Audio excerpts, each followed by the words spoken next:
Hello students, welcome to the channel prime education video. So आज हम start करने वाले हैं आपका पार्ट नंबर 2।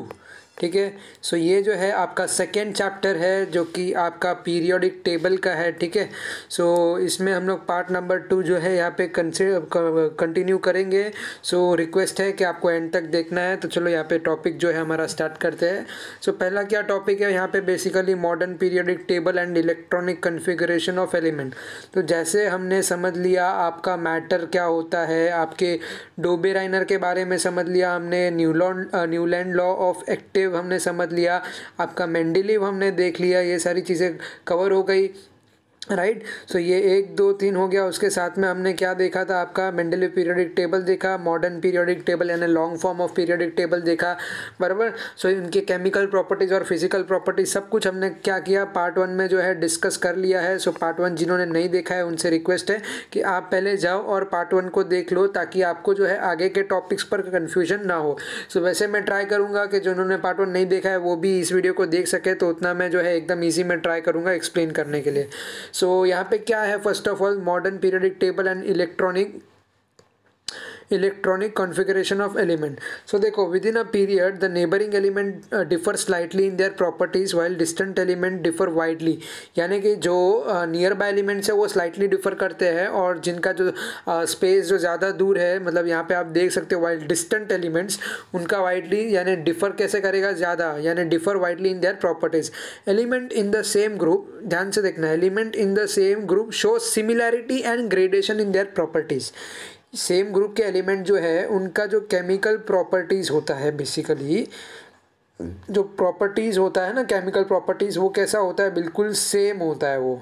ठीक है, समझ में आया आपको? यहाँ पे उनका क्या होता है, सेम होता है। ठीक है। So these characteristics of group and periods in the modern periodic table are because of the electronic configuration of the element. ये क्यों? क्योंकि electronic configuration of the element. It is the electronic configuration of an element which decide the group and period in which is to be placed. यानी कि जो electronic configuration term है, इसी की मदद से हम लोग समझ सकते हैं कि कौन सा जो आपका एलिमेंट है, क्या कौन सा जो एलिमेंट है वो पीरियोडिक टेबल में जो आपका है उसमें कहाँ पर वो प्लेस होगा। क्लियर? सो इलेक्ट्रॉनिक कॉन्फ़िगरेशन आपका यहाँ पे की टर्म होता है, आपको ये चीज़ ध्यान में रखना है। ठीक है। और क्या समझा हमने यहाँ पे, नेबरिंग एलिमेंट होते हैं वो स्लाइटली डिफर करते हैं, और जो डिस्टेंट नेबर एलिमेंट होते हैं वो ज़्यादा डिफर करते हैं प्रॉपर्टीज़ में। इतना क्लियर? चलो अगला है ग्रुप्स एंड इलेक्ट्रॉनिक कॉन्फ़िगरेशन। सो देखो, अभी ग्रुप्स एंड इलेक्ट्रॉनिक कॉन्फ़िगरेशन में आपको यहाँ पे कुछ पॉइंट्स दिए गए, उसको डिस्कस करना है। पहले फर्स्ट ऑफ ऑल आपको मॉडर्न पीरियोडिक टेबल को देख लेना है जो फिगर में है, सो वो आगे है। ठीक है। Write the names one below the other two of the element of group 1. Write the electronic configuration, ये सब आपको लिखना है, तैयार करना है। With similarity do you find in their configuration, so वो सब चीज़ आपको यहाँ पे डिस्कस करनी है। So जब भी आप ऐसा करोगे तो आपको यहाँ पे मालूम पड़ेगा the number of valence electron जो होते हैं एलिमेंट में, ग्रुप 1 के एलिमेंट में जो है वो, उसको हम क्या बोलते हैं, फैमिली ऑफ अल्कली मेटल्स बोलते हैं। जो आपका यहाँ पे ग्रुप 1 है ना, ठीक है बच्चों, ग्रुप 1 आपका क्या है, अल्कली मेटल्स है। क्या है वो, alkali metals. Similarly if you look at the element from any other group you will find the number of their valence electron to be the same. तो उनका वैलेंस इलेक्ट्रॉन जो रहता है वो सेम मिलेगा आपको। यानी ऑर्बिट आप समझते हो ना, जो होता है आपका 2, 8, 18, इस तरीके से जो आपका ऑर्बिट होता है ना बच्चों, सो उसी में जो आपका वैलेंस इलेक्ट्रॉन होता है सेम ग्रुप के एलिमेंट के लिए सेम होता है। राइट। सो यहाँ पे ग्रुप का जो भी रहेगा उस हिसाब से आपको जो मिलेगा, जैसे कि आपको एलिमेंट बेरिलियम दिया है, मैग्नीशियम दिया हुआ है, कैल्शियम दिया हुआ है। देखो, बेटा, मोगली का, सरबारा, सो ये सारे एलिमेंट आपके क्या है, ये अल्कलीन अर्थ मेटल है। इसको क्या बोलेंगे हम लोग, ग्रुप 2 को alkaline earth metal, alkaline earth metal. There are 2 electrons in their outermost shell. Similarly, there are 7 electrons in the outermost shell of the element such as fluorine, first class biryani I8, बराबर, from the group 17. That is the family of halogens. उसको क्या बोलेंगे, family of halogens। जो आपका last group है fluorine वाला, सुन लो भाई, fluorine का जो कॉलम है, ठीक है क्या, जो लास्ट वाला first class biryani I ate वाला, उसको क्या बोलते हैं, हेलोजन बोलते हैं। While group going from top to bottom within any group one electronic shell gets added. क्या होता है, एक इलेक्ट्रॉनिक शेल बढ़ता है। अभी ये मैं समझाता हूँ, देखो अभी इलेक्ट्रॉनिक शेल किसको बोलते हैं, ये मान लो ऐसा गोल चक्कर बना दिया मैंने इस तरीके का, तो ये जो गोल सर्कल मैंने बनाया ना, ये क्या है, इलेक्ट्रॉनिक शेल बोलते हैं, जिसके अंदर वैलेंस इलेक्ट्रॉन खेलते कूदते रहते हैं, बराबर। खेलना कूदना यानी कुछ ना कुछ मोशन होना हो, ठीक है। सो इसको हम लोग क्या बोलेंगे यहाँ पे, इसको बोलेंगे आपका इलेक्ट्रॉनिक शेल बोलेंगे, ठीक है। इलेक्ट्रॉन्स का जो शेल होता है वो, समझ में आया, क्लियर है यहाँ तक। सो आउटर मोस्ट शेल आपका, सो देखो फ्लोरीन क्लोरीन हो गया ग्रुप 70, और going from top to bottom one electronic shell gets added at a time, ठीक है। So from this we can say that the electronic configuration of the outermost shell is characteristics of particular group. यानी क्या decide करेगा, characteristic decide करेगा किसी एक particular group का। So however as we go down a group the number of shell goes on increasing. ये आपका एक प्रॉपर्टी है जो कि आपको यहाँ पे याद रखना जरूरी है, ठीक है। समझ में आया इतना, चलो इतना क्लियर हुआ, आगे देखते हैं। सो क्या आपको पता है, अब यहाँ पे इन्होंने डू यू नो दिया, uranium has atomic number 92, all the element beyond uranium with atomic number 93 to 118 are man made. यानी बाकी के जो एलिमेंट है उसको हम मैन मेड एलिमेंट बोलते हैं, और उससे पहले के जो है वो कैसे होते हैं, आपके नेचुरल होते हैं, ठीक है।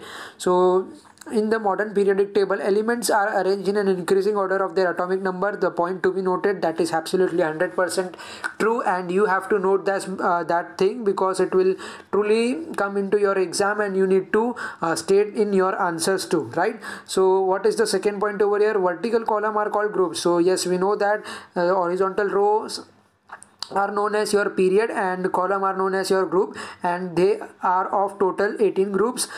So the chemical properties of the elements in the same group show similarity and gradation. Similarity and gradation simply states over here your chemical properties within the elements. So chemical properties may be the same over here, okay. Understood, clear, okay. So chemical properties are same.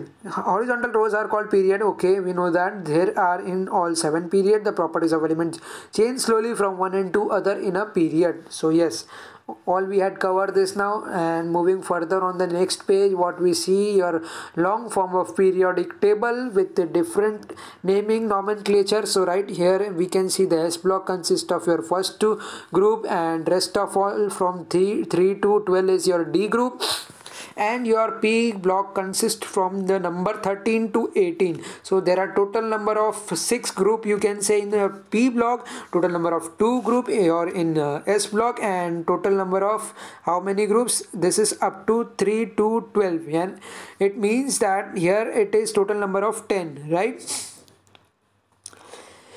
So 10 group are present in D block, and here is 6 and here it is 2. So 10 plus 6 plus 2 is 18. Now all clear. Rest of the 2 series you can see over here, horizontal period you can see, right? So this is your F block. So now the topic is clear, and the mnemonics for this is, now listen to this: Hi Lina K RBC's Farrar. This is the mnemonic, so that you will easily remember, right? You will easily remember all the elements. बेटा Mowgli का sir 12, okay, and here this is Bal Gangadhar Indian Tilak, okay. New Zealand Pakistan Australia सब भिखारी, उससे टीपो first class biryani I ate, and this too I am not getting right now. Okay, so I'll let you know about this too also. So मैं next time में जो video बनाऊंगा तभी आपको इन दोनों के लिए भी निमोनिक्स जो है वो बता दूंगा। इसका याद था मुझे, लेकिन राइट नाउ रिसेंटली मैं भूल गया क्या था इसका। कार्बन, सिलिकॉन, जर्मेनियम, छोड़ो, चलो उसका बाद में आपको बता दूंगा, चलो कोई नहीं।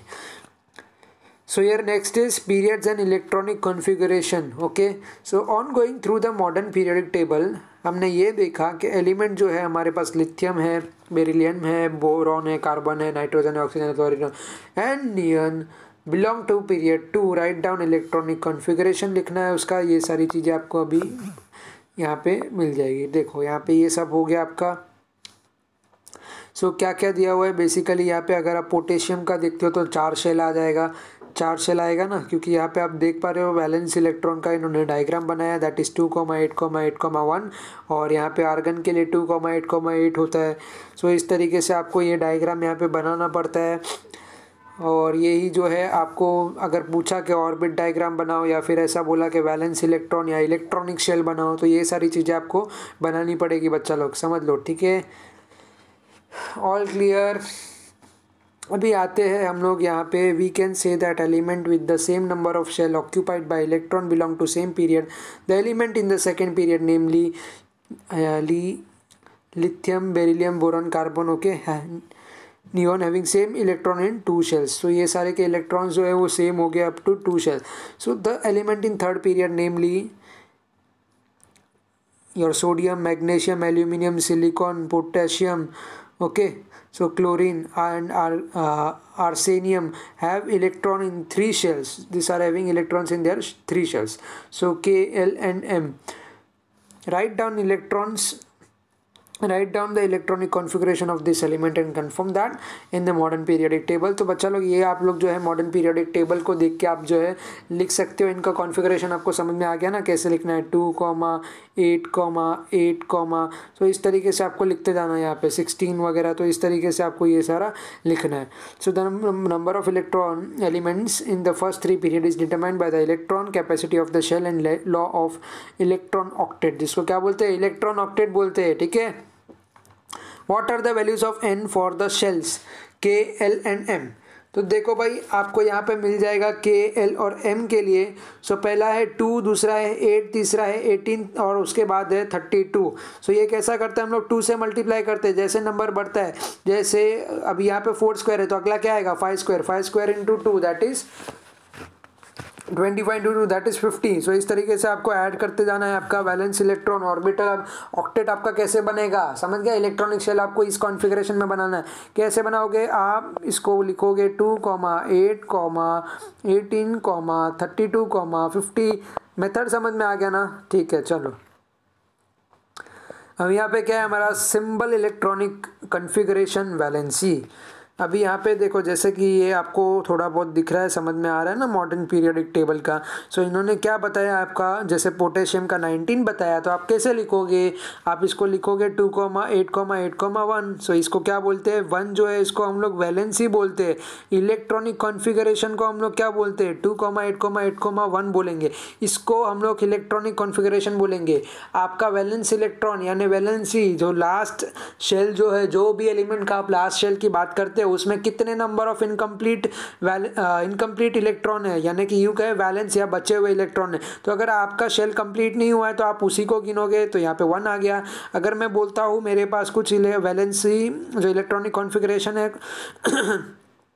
2,8,18,3 है, तो वैलेंसी कितनी हुई, वैलेंसी मेरी 3 हो गई। इलेक्ट्रॉनिक कॉन्फ़िगरेशन क्या हुआ, ये मेरा इलेक्ट्रॉनिक कॉन्फ़िगरेशन हुआ, समझ में आया। अभी क्या है, एटॉमिक साइज है। So you have seen in previous standard that size volume is a fundamental property of matter. क्या है, फंडामेंटल प्रॉपर्टी है, fundamental. The size of an atom is indicated by its radius. Size कैसे पता चलता है, through its radius. अभी circle एक draw कर लो, सेंटर बना दो, यहाँ पे ये क्या हो गया, ये रेडियस हो गया। तो साइज भी आपका थ्रू रेडियस जो है उससे हम जो है डिटरमाइन कर पाएंगे। Atomic radius is the distance between the nucleus of the atom and its outermost shell. So atomic radius क्या बोलता है, जो आपका डिस्टेंस होता है, किन के बीच का distance, nucleus of the atom का और आउटर मोस्ट शेल का। सो न्यूक्लियस जो है वो आपका सेंटर में रहता है और आउटर मोस्ट शेल जो भी रहेगा उसके बीच के डिस्टेंस को आप क्या बोलेंगे, रेडियस बोलेंगे। Atomic radius is expressed in the unit picometre. Unit क्या है, पिकोमीटर है, which is smaller than nanometre. ठीक है, नैनोमीटर क्या होता है आपका 10⁻⁻⁹ होता है। पिकोमीटर क्या होता है 10⁻⁻12 होता है, यानी सबसे छोटा यूनिट। इससे भी छोटा होता है लेकिन अभी तो मुझे यही ध्यान आ रहा है 10⁻⁻12 picometre. Some elements and their atomic radius are given. ये रहा आपका OBCNBELI का। सो यहाँ पे एटॉमिक रेडियस दिया है। हालांकि इसका कोई इंपॉर्टेंस नहीं है, आपको क्या पता होना चाहिए, एटॉमिक नंबर और एटॉमिक मास पता होना चाहिए, इसका कोई इंपॉर्टेंस नहीं है, खाली आपको एज जनरल नॉलेज के लिए यहाँ पे दिया हुआ है, ठीक है। सो एटॉमिक रेडियस आपका जो है साइज ऑफ एलिमेंट पता करता है, उससे जनरली कुछ मतलब नहीं पड़ता। आपको एक सिंपल ट्रिक दूँ उसको कैसे पता लगाना है। अगर आप जो है ऊपर से नीचे आ रहे हो ग्रुप में, अगर आप जो है ऊपर से ऊपर यानी कि फर्स्ट रो, ठीक है। सो मॉडर्न पीरियोडिक टेबल का जो ऊपर का है आपका फर्स्ट रो या फर्स्ट कॉलम का 1 क्रॉस 1 जिसको बोलते हैं, वहाँ से आप नीचे आ रहे हो तब भी जो है एटॉमिक एलिमेंट जो है एलिमेंट का साइज बढ़ेगा। अगर आप लेफ्ट टू राइट जा रहे हो तब भी बढ़ेगा, ऊपर से नीचे आ रहे हो तब भी बढ़ेगा। ये हो गया शॉर्ट ट्रिक, समझ में आया? शॉर्ट ट्रिक एकदम बढ़िया ट्रिक था, इससे अलावा आपको कोई नंबर को रटने की ज़रूरत नहीं है। अभी क्या है देखते हैं, कुछ नया है कि सब घिसा पिटा वही है आपका। सो यहाँ पे क्या दिया, एलिमेंट दे दिया इन्होंने, आपका क्या हो गया यहाँ पे पोटेशियम आ गया, सोडियम आ गया, और ये सब रूबियम या फिर क्या क्या नाम है, लिथियम, वो सारे आ गए आपके यहाँ पे। सो एटॉमिक रेडियस इनका दे रखा है, वैसे तो कुछ मतलब नहीं है इनका एटॉमिक रेडियस देना यहाँ पे, ठीक है। अभी क्या आता है मेटेलिक और नॉन मेटेलिक कैरेक्टर, ये थोड़ा सा इंपॉर्टेंट है, इसको ध्यान दे दो। So look at the element of the third period, classify them into metals and non metals, on which side of the period are the metals, left और राइट। ओके, तो मेटल कहाँ पे, लेफ्ट साइड पे या right side पे। On which side of the period did you find the non metals, तो non metals कहाँ पर आएंगे वो भी आपको देखना है, ठीक है। So it is seen that the metallic element like sodium magnesium are towards the left. Metallic कहाँ पर है, लेफ्ट में, मेटेलिक कहाँ पर है, लेफ्ट में है। Non metallic element such as sulphur chlorine are towards their right, ये कहाँ पर है, राइट में। The metalloid element silicon lies in between this two, यानी बीच में जो है वो मेटालॉइड है, बीच में जो है उसको क्या बोलेंगे, मेटालॉइड है। जो लेफ्ट में है उसको क्या बोलेंगे, मेटल है। एकदम राइट में उसको क्या बोलेंगे, नॉन मेटल, ठीक है। यानी आपका जो जीरो ग्रुप या नोबल गैस से पहले जो भी एलिमेंट पड़ता है, जो भी ग्रुप पड़ता है, उसको हम लोग क्या बोलेंगे, नॉन मेटल बोलेंगे। So a similar pattern is also observed in the other period. It is seen that zigzag line separates the metal from non-metals in the periodic table.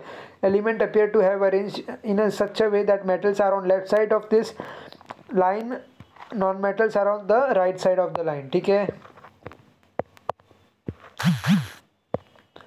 Okay, सो यहाँ पे आपको कंपेयर करना है केमिकल प्रॉपर्टीज़ को, किसके, metal और non metal के। सो आपका जो केमिकल फॉर्मूला है वो सिंपल आयोनिक कंपाउंड का केशन होता है, केशन, ठीक है। और वो कैसे बनता है, metal अनायन from a non metal, यानी कि मेटल का आपका क्या होता है, कैशन आप बोलते हैं, या कैथोड जो होता है ना, क्या मतलब ये तो एक आपको नॉर्मल बता रहा हूँ, कैशन जो बोलते हैं, केटायन क्या बोलते हैं आप, जैसे भी इसको प्रोनाउंस करोगे, ठीक है। और आपका नॉन मेटल का क्या होता है, यहाँ पे अनायन होता है, केटायन और anion. So from this it is understood that metal atom have a tendency to form cation by losing its valence electron, यानी कि जो मेटल है, मेटल एटम, उसके पास ये टेंडेंसी है कि अगर वो उसका वैलेंस इलेक्ट्रॉन दान दे देता है या लूज कर देता है तो उसको हम लोग क्या बोलेंगे, कैटायन बोलेंगे। तो सारे जो भी आपके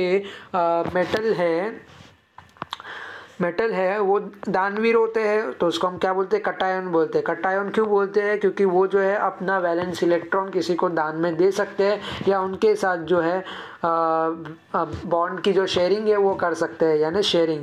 तो this property is called electropositivity, इसको क्या बोलेंगे, प्रॉपर्टी को electropositivity. So metal has a electropositivity because it can lose his valence electron और it can make the sharing with the another electron, right? So on the other hand, an atom of a non-metal has a tendency to form anion by accepting electron from outside into its valence shell, यानी कि ये कैसा है, अनायन मांगता है, वो बड़ा होते जाता है। अनायन का काम क्या है, बड़ा होते जाना, यानी कि उसके इलेक्ट्रॉनिक कॉन्फ़िगरेशन में नंबर्स को बढ़ाना, इलेक्ट्रॉनिक शेल में जो है वैलेंस इलेक्ट्रॉन को ऐड करना, यानी कि यहाँ पे accepting electrons from outside into valence shell. We have already seen that ions have stable electronic configuration. Ions के पास क्या होता है, stable electronic configuration होता है, यानी कि नोबल गैस की बात कर रहे हैं, जीरो ग्रुप की बात कर रहे हैं, ठीक है। बराबर क्लियर इतना. So how is the ability to lose और accept electron in valence shell determined. All electrons in any atom are held by attractive force. कोई भी मेटल हो या नॉन मेटल हो, अगर मैं मेटल के जो है इलेक्ट्रॉनिक शेल की बात करता हूँ और जो आपके नॉन मेटल की इलेक्ट्रॉनिक की शेल की बात करता हूँ, तो उन लोगों में क्या होता है, उनके अंदर क्या होता है, उनके अंतर्गत क्या होता है. सो क्या होता है, उनमें अट्रैक्टिव फोर्स होता है, यानी कि एक दूसरे की तरफ जो है वो न्यूक्लियस की तरफ खींचे चले जाते हैं on them by positive charge nucleus. Electron in the inner shell lie is between the valence shell and the nucleus. अभी एक गौर करने वाली बात है, बहुत मस्त बात बताऊंगा, जो समझ गया वो होशियार. देखो ये बना दिया मैंने कुछ इस तरीके से. यहाँ पे आपका शेल, ये क्या है, आपका इलेक्ट्रॉनिक शेल है, सेंटर में न्यूक्लियस है, ठीक है. अभी मान लो यहाँ पे 2 इलेक्ट्रॉन है, यहाँ पे मान लो यहाँ पे टोटल 8 इलेक्ट्रॉन है. मैं 8 के 8 ड्रॉ नहीं कर पाऊंगा, चलो कर देता हूँ आप लोगों के लिए. और क्या, यहाँ पे 8 आ गया. मान लो यहाँ पे भी 8 इलेक्ट्रॉन दे दिया है, बराबर. चलो इधर भी 8 इलेक्ट्रॉन दे दिया. और ये जो है एलिमेंट, ये नोबल गैस का एलिमेंट है, यानी 0 ग्रुप का एलिमेंट है. तो एक बात बताओ मेरे को, अगर इसको इसके इलेक्ट्रॉन देने पड़े, ठीक है, अगर कोई और भी स्ट्रॉन्गर एलिमेंट इसके सामने आ जाता है जो कि इलेक्ट्रॉन खींचता है, तो ये कौन सा इलेक्ट्रॉन देगा. सो ये फर्स्ट ऑर्बिट का देगा, सेकंड ऑर्बिट का देगा, के का देगा, एल का देगा, के एम का देगा, जो आपका एम ये वाला है. सोचो थोड़ा इस पे सोचो, क्योंकि ये सारी चीज़ें जो कॉन्सेप्चुअल है. अभी जो इसके पास पहले के 2 है ना इलेक्ट्रॉन, ये चमचे होते हैं. ये चमचे यानी न्यूक्लियस के दाएं बाएं वाले, राइट और लेफ्ट, इनको कोई नहीं हाथ लगा सकता. ये वाले जो होते हैं ना, आपको लेमन लैंग्वेज में मैं बता रहा हूँ, ये क्या होते हैं, आपके चमचे होते हैं. यानी इनमें इतनी पावर होती है कि ये जो राजा आपके न्यूक्लियस है ना, उनको छोड़ के कहीं पे नहीं जाएंगे. उसके बाद जो आपके आते हैं सेनापति और मंत्री आते हैं, ठीक है. सो ये भी वट वाले होते हैं आपके, ये भी जो है. सो ये क्या करते हैं, इनकी भी वैल्यू बहुत होती है. यानी कि ये जो है, इनको हम लोग बोलते हैं एल शेल वाले. एल शेल वाले का भी बहुत वट रहता है. ये भी जो है अपने इलेक्ट्रॉन्स यानी कि लूज़ नहीं कर सकते, शेयरिंग नहीं कर सकते, ठीक है, क्योंकि इनको भी राजा से लगाव बहुत होता है, यानी न्यूक्लियस से अट्रैक्टिव होते हैं. अभी ये जो आते हैं हमारे एम शेल वाले, इसमें क्या होता है, एम शेल वाले ये सिपाही होते हैं. सिपाही को एक राज्य में क्यों रखा जाता है, सिपाही को राज्य में सेवा देने के लिए, उसको जो है सुरक्षा प्रदान करने के लिए, या उसकी बलिदान देने के लिए उसको रखा जाता है. समझ में आया. सो इसी को जो है यहाँ पे बलिदान देना पड़ता है. अभी बात आती है कि कौन सा इलेक्ट्रॉन देगा, तो देखो भाई कोई भी इलेक्ट्रॉन देगा, लेकिन देगा तो कौन सा, सिपाही ही देगा. ये जितने भी सिपाही, बाहर वाला कोई आ गया स्ट्रॉन्गर एटम, उसको चाहिए, मान लो एकदम स्ट्रॉन्गर है, ये 1 इलेक्ट्रॉन वाला है, इसको अगर ये समझ लो के का क्या होता है, के इज इक्वल्स टू 2 होता है, तो इसको कंप्लीट करने के लिए 1 चाहिए. तो अगर ये इसके नज़दीक आ गया तो ये कैसे भी करके इसको खींच लेगा, कैसे भी करके खींच लेगा. लेकिन खींचेगा किसको, जो डायरेक्शन उसके नज़दीक होगा उसको पहले खींच लेगा. लेकिन जो है आपका बाहरी आउटर मोस्ट शेल, क्या बोल रहा हूँ मैं, आउटर मोस्ट शेल वाला जो भी है उसको यहाँ पे गेन कर लेगा. समझ में आया बात. इसी को जो बोलते हैं, इसको केमिकल की दुनिया बोलते हैं यहाँ पे, जहाँ पे जो है एक दूसरे को खींचा जाता है. इसको अगर इसने खींच लिया तो इसकी प्रॉपर्टी चेंज हो जाती है. इसको क्या बोलेंगे हम लोग, अनायन बोलेंगे. क्या बोलेंगे, अनायन बोलेंगे. इसको क्या बोलेंगे, इसने दान कर दिया या बेच दिया, जो भी आप बोलो. सो ये पॉजिटिव हो जाता है. जो अपने आप को ढीला कर दे, लूज कर दे, उसको हम लोग क्या बोलते हैं, कटायन बोलेंगे. उसको क्या बोलेंगे, कटायन बोलेंगे. वो कैसा हो जाएगा, इलेक्ट्रो पॉजिटिव हो जाएगा. उसका नेचर कैसा हो जाएगा, यहाँ पे इलेक्ट्रो पॉजिटिव हो जाएगा, इलेक्ट्रो पॉजिटिव. और अनायन का कैसा होएगा, इलेक्ट्रो नेगेटिव. क्लियर हुआ टॉपिक, टॉपिक एकदम क्लियर हुआ. यहाँ पे आप देख सकते हो वैलेंस इलेक्ट्रॉन कितना है. अभी मैं बोल रहा हूँ आपको, जो ये वाला जो आपका कटायन वाला जो एलिमेंट है जो कि दान दे रहा है, ये 2,8,8 है, बराबर. सो ये जो है कंप्लीटली फील्ड है. सो तो आपको मैं पूछता हूँ कि अगर इसका वैलेंस इलेक्ट्रॉन कितना है, बच्चा लोग मुझे बताओ. तो आप वैलेंस इलेक्ट्रॉन का क्या जवाब दोगे, आप वैलेंस इलेक्ट्रॉन का ये जवाब दोगे कि V valence electron is equals to 0, क्योंकि इसका ऑर्बिट जो है आउटर मोस्ट शेल जो है कम्प्लीटली फील्ड है। कैसा है? कम्प्लीटली फील्ड है। समझ में आ रही है बात आपको? यहाँ पे वैलेंस इलेक्ट्रॉन इसके पास देने के लिए नहीं है, इसके पास देने के लिए नहीं है। अगर यहाँ पे मान लीजिए कि ये आ गया तगड़ा एलिमेंट जो कि अनायन है, इसको देना ही पड़ेगा, क्योंकि इसके पास जो है के ऑर्बिट सबसे पावरफुल होता है, उसके बाद एल होता है, उसके बाद एम होता है। ठीक है, ये समझ लो बात को। के आ गया और उसके सामने एम ऑर्बिट है तो वो खींच ही लेगा, भले वो पूरा हो या आधा हो या कैसा भी हो। तो इस केस में इसका ऑर्बिट इसको तोड़ना ही पड़ेगा। लेकिन अगर लूज़र एलिमेंट आ जाता है तो क्या वो तोड़ेगा? तो वो नहीं तोड़ेगा। सो ये सब चीज़ें होती है भाई, समझ में आया आपको?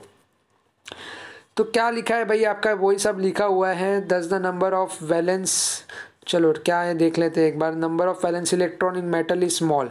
वैलेंस इलेक्ट्रॉन जो होता है आपके लेफ्ट साइड वाला पीरियोडिक टेबल में, उसको स्मॉल बोलते हैं हम लोग, उसका वैलेंस इलेक्ट्रॉन कम होता है। Also effective nuclear charge exerting attractive force on the valence electron is small. ये भी स्मॉल होता है, जो उसका फोर्स होता है उसमें कम होता है। As a combined effect of this two factor metal have a tendency to lose, metal have a tendency to lose. अभी जैसा मैंने आपको बताया, यहाँ पर ये दो बना दिया हमने, इसको के बोल दिया, इसको एल बोल दिया। तो जो मेटल होता है ना, मेटल के पास जो आउटर मोस्ट शेल में जो होता है, इलेक्ट्रॉन्स कितने भी भरे हो मान लो, लेकिन वो न्यूक्लियस से दूरी होने की वजह से, यानी कि जो उसके नज़दीक वाला होता है, सबसे नज़दीक वाला जो शेल होता है वो ताकतवर होता है, वो अपने इलेक्ट्रॉन तो लूज़ नहीं करेगा। लेकिन जो सबसे दूर वाला शेल होता है उसको ज़बरदस्ती जो है अपने आप को बलिदान देना पड़ता है, यानी लूज़ करना पड़ता है। सो यहाँ पे जो फोर्स है न्यूक्लियस का अट्रैक्शन जो है, अट्रैक्टिव फोर्स है, वो कम है।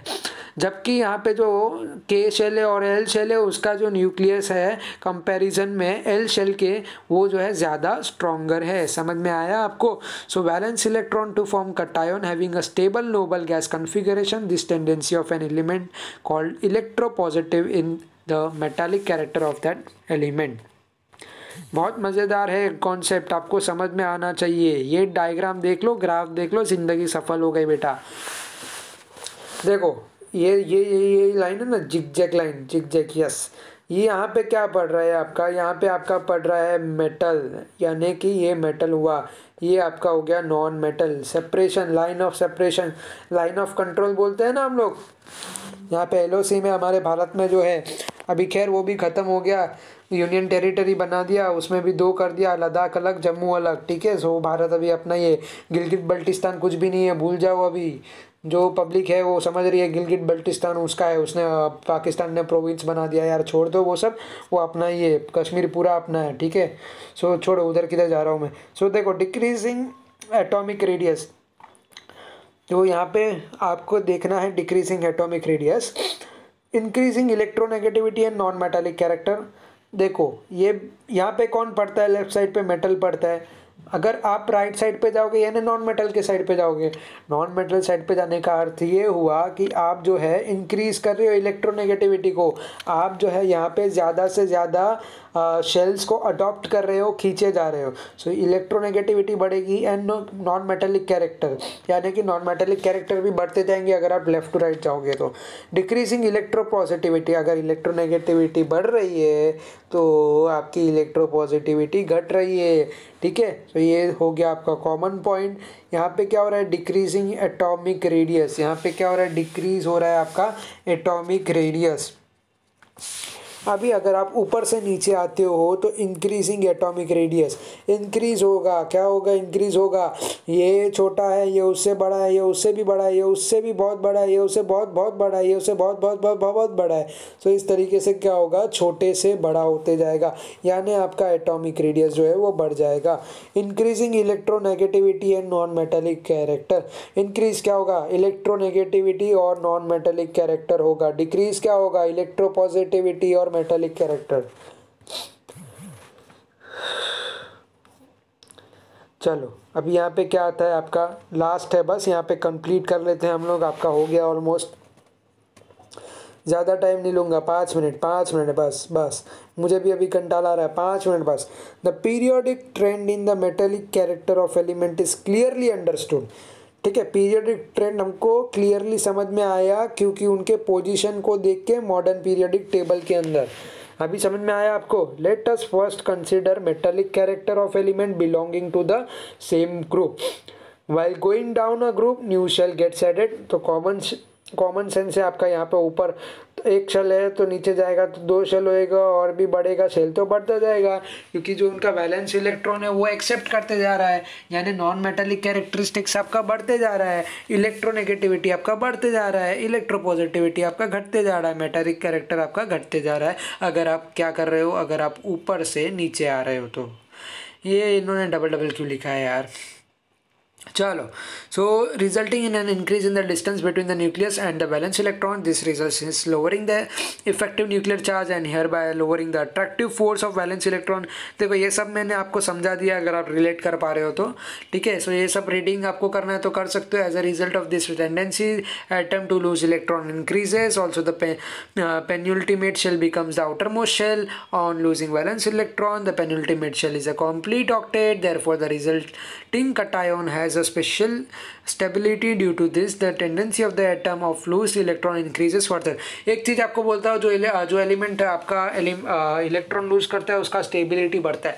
स्टेबिलिटी बढ़ता है मतलब क्या हुआ, क्योंकि अगर उसके पास बाहर 2 ही है इलेक्ट्रॉन, तो अगर वो ऑक्टेट तोड़ देगा इसका ये वाला, तो उसको तोड़ना ही है, या तो वो गेन करे या तो वो उसको लूज करे, 2 ही ऑप्शन बचता है उसके पास। अभी मान लो कि ये 8 का शेल है, इसका वैल्यू 8 है और इसके पास 2 इलेक्ट्रॉन है, तो इसके लिए जो है सस्ता और अच्छा काम क्या होगा कि इलेक्ट्रॉन को लूज करने को ये +2 बनना पसंद करेगा या -6 बनना पसंद करेगा? आप ही मेरे को बताओ ईमानदारी से बताओ। +2 बनना पसंद करेगा ना भाई, प्लस में आएगा वो, नेगेटिव क्यों हो जाएगा? अगर मान लो यहाँ पे बना है ऐसा 6 इलेक्ट्रॉन दे दिया और 2 बाकी है बस, तो यहाँ पे वो क्या करेगा, यहाँ पे -2 बनना पसंद करेगा या +6 बनना पसंद करेगा? बताओ मेरे को, बताओ। आप बोलोगे कि +6 भाई प्लस ही बनेगा, हट, ऐसा नहीं होता है बच्चा लोग, -2 बनना पसंद करेगा क्योंकि ऑक्टेट जो होता है वो सबसे पावरफुल होता है। ऑक्टेट बनाने के लिए अगर ऑक्टेट उसका बन जाता है तो प्लस वो कितना भी होने दो, उससे पावरफुल स्टेटस ऑक्टेट का होता है। तो यहाँ पे 6 इलेक्ट्रॉन लूज नहीं करेगा, 2 इलेक्ट्रॉन ज़्यादा खींच लेगा वो। समझ में आया बात को? और वो भी डिपेंड करता है सामने जो उसके पास एटम है वो कौन है, क्या वो छोड़ने के लिए तैयार है इजीली, तो सब चीज़ मायने रखता है। सबके बहुत सारे एंगल होते हैं, बच्चे लोग समझ लो इस चीज़ को। केमिस्ट्री से प्यार तभी होगा जब बेसिक फंडामेंटल्स आप समझोगे। केमिस्ट्री, फिजिक्स, ये सारी चीज़ें यार मज़ा आ जाएगा। मैथ्स, ये सब पढ़ो आप लोग, सब क्लियर हो जाएगा। मैं हूँ ना आपके साथ, सपोर्ट दिखाओ, सब्सक्राइब करो, कमेंट करके बताओ कैसा पढ़ा रहा हूँ, मज़ा आ रहा है या नहीं आ रहा है। ठीक है, कुछ भी डाउट है तो क्या 24/7 ठीक है, ओपन है अपना कमेंट बॉक्स। चलो बच्चा लोग आगे बढ़ते हैं। So while going from left to right within a period of outermost shell remains the same. However, the positive charge on the nucleus goes on increasing. Positive charge बढ़ेगा अगर हम आएंगे राइट टू लेफ्ट। ठीक है, यानी कि non metal से metal बनेंगे तो, यानी कि हम लोग इलेक्ट्रॉन अपना लूज करेंगे तो। while the atomic radius goes on decreasing, atomic radius decrease होएगा and thus the effective nuclear charge goes on increasing. Effective of nuclear charge यानी अट्रैक्शन जो है वो बढ़ता चला जाएगा। ठीक है, as a result of this tendency of atom to lose valence electron decreases, tendency to lose electron of valence electron decrease होता चला जाएगा within a period from left to right। समझ में आया? The two factors, namely increasing nuclear charge and decreasing atomic radius as we go from left to right within a period, are responsible for increasing the effective nuclear charge। सो ये again वही सब दिया हुआ है, आप रीड कर सकते हो, यहाँ पे बहुत ईजी है, सब समझा दिया है मैंने आपको। ठीक है, सो अभी हो गया बस आपका ख़त्म। थोड़ा सा ये देख ले, डू यू नो क्या है ये, देख लो भाई। M+H2O ये रहा है ना, ये आपका क्या बनाएगा? ठीक है, ये आपका क्या बनाएगा? तो यहाँ पे ये बनाएगा MOH2 + H2, इस तरीके से बनाएगा। अभी ये कैसे हुआ, इसको हम लोग क्या बोलते हैं? General chemical equation indicating reaction of alkaline earth metal.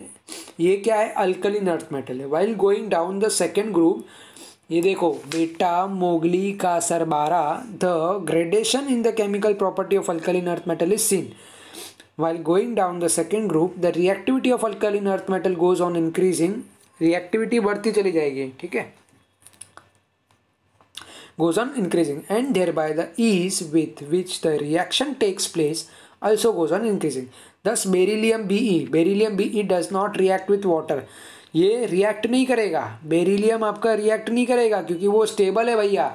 देख लो जो ऊपरी एलिमेंट होते हैं ना, अगर हम बोल रहे हैं लेफ्ट टू राइट या टॉप टू बॉटम, तो ये वाले एलिमेंट सबसे ज़्यादा स्टेबल होते हैं, सबसे ज़्यादा स्टेबल होते हैं आपके ऊपरी एलिमेंट, ये ध्यान रखना. नीचे वाले सबसे ज़्यादा रिएक्टिव होते हैं, उनका नेचर कैसा होता है, रिएक्टिव होता है. रिएक्टिव होता है यानी ये ताबड़तोड़ जो है लेन देन करते हैं, लेन देन यानी ये बोलेंगे फटाफट या तो इलेक्ट्रॉन ले या तो इलेक्ट्रॉन दे, कंप्लीट होना है मुझे. इनकी ज़िंदगी अधूरी होती है, इनकी ज़िंदगी अधूरी होती है, इनको इनकी ज़िंदगी पूरी करनी होती है.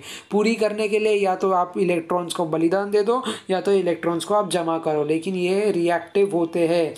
जबकि ये वाले जो मेटल होते हैं आपके हाइड्रोजन, हीलियम, लिथियम, बेरिलियम, ये सारे जो भी है ये कंपेयर टू स्टेबल होते हैं आपके डाउन एलिमेंट से. समझ में आया, भेजे में आया, ठीक है. Beryllium does not react with water. Magnesium react with steam, while calcium, strontium and barium react with water at room temperature with increasing rate. So ये जो है अलग अलग फैक्टर्स है, कभी रूम टेम्परेचर में, कभी जो है हीट ज़्यादा रहेगा, आपका टेम्परेचर लेवल ज़्यादा रहेगा. सो अलग अलग केस में यहाँ पे रिएक्शन होता है, बट जो आपके बॉटम एलिमेंट्स है उनका रिएक्शन जो है यहाँ पे ज़्यादा होता है. सो बच्चों आज की ये वीडियो आई होप आपको समझ में आई होगी. समझ में आई होगी तो क्या करना है आपको, मेहनत मेरी बहुत गई है तो आपको करना है लाइक करना है, आपको वीडियो को लाइक करना है, ठीक है. सो वीडियो को आपको लाइक करना है, शेयर करना है आपके दोस्तों के साथ, क्योंकि ज्ञान बांटने से ज्ञान बढ़ता है. साथ ही आपको करना है subscribe. So like share subscribe करो और मिलता हूँ नेक्स्ट वीडियो में. सो तब तक के लिए थैंक यू बच्चा लोग, बाय बाय.